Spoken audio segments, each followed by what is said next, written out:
ఇదిగో ఇది అతి ప్రాచీనమైన శివాలయం. పెద్దపల్లి జిల్లా సుల్తానాబాద్లో ఈ శివాలయం వెలిసింది. శివయ్యను భక్తులు ఏది కోరినా వారి కోరికలు నెరవేరుస్తారని ప్రసిద్ధి. ఈ శివాలయంలో బ్రహ్మసూత్రం, సోమసూత్రం కలిగి లింగం ఉండటం ఇక్కడి ప్రత్యేకత. ఒక్కసారి స్వామివారిని దర్శించుకుంటే మళ్లీ మళ్లీ స్వామివారిని చూడాలని భక్తులకు కోరిక పుడుతుంది.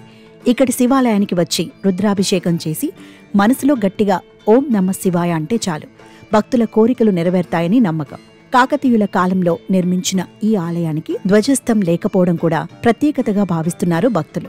సహజంగా ఆలయాలకు భక్తులు వెళ్లినప్పుడు చుట్టూ ప్రదక్షిణలు చేస్తారు. అయితే ఈ శివాలయంలో మాత్రం ఆలయం ముందు మాత్రమే ప్రదక్షిణలు చేస్తారు. ఆలయం చుట్టూ తిరగరు. దీన్నే పానపట్టం అంటారని ఇక్కడి పూజారులు చెప్తున్నారు. వందే శంభోమాప్తం సురగురం వందే జగత్కారణం వందే పన్నగభూషణ మృగరం వందే పశునామతే వందే సూర్యశాంకవర్ణీనం వందే ముకుంద ప్రియం వందే భక్త జనాసింజవన వందే శివశంకరం వాగర్త వ్యవసంప్రక్త వాగర్త ప్రతిపత్తే జగతో పితరో వందే పార్వతీ పరమేశ్వర బురా శంకర భగవానికి జగదంబ మాతాకి. ఓం నమః శివాయ. సుల్తానాబాదు పాత బజారు శివాలయం. ఈ శివాలయము పురాతనమైనటువంటి శివాలయము. మా తాత ముత్తాతల నుంచి మా ఆధ్వర్యంలో నడుస్తున్నటువంటి శివాలయము.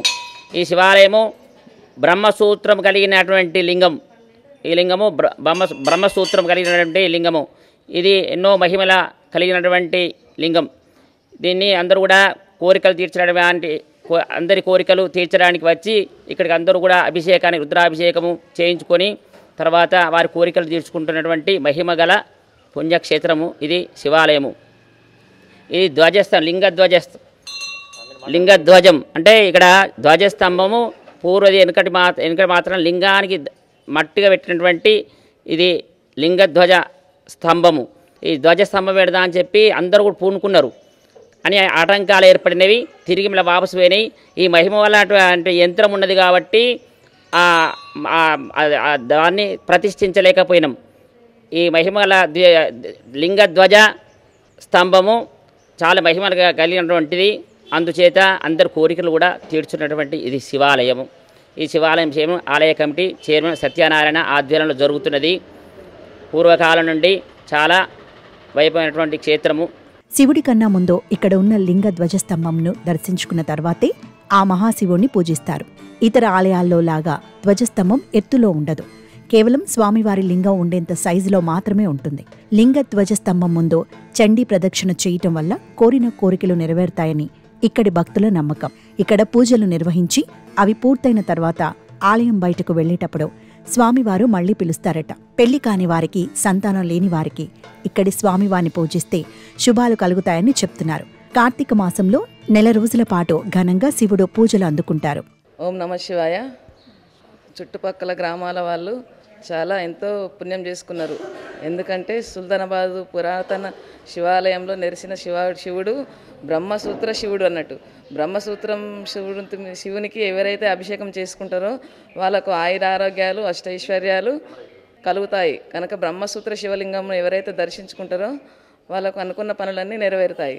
ప్రతి సంవత్సరం కార్తీక మాసంలో 4 రోజులు పూజలు, శ్రావణ మాసంలో 4 రోజులు పూజలు, మార్గశిర మాసంలో ప్రతిరోజు రుద్రాభిషేకాలు, అన్న పూజలు, ఈ నవగ్రహాలకు కూడా ప్రతిరోజు నవగ్రహాల పూజలు, ఆంజనేయ స్వామి పూజలు చాలా జరుగుతాయి.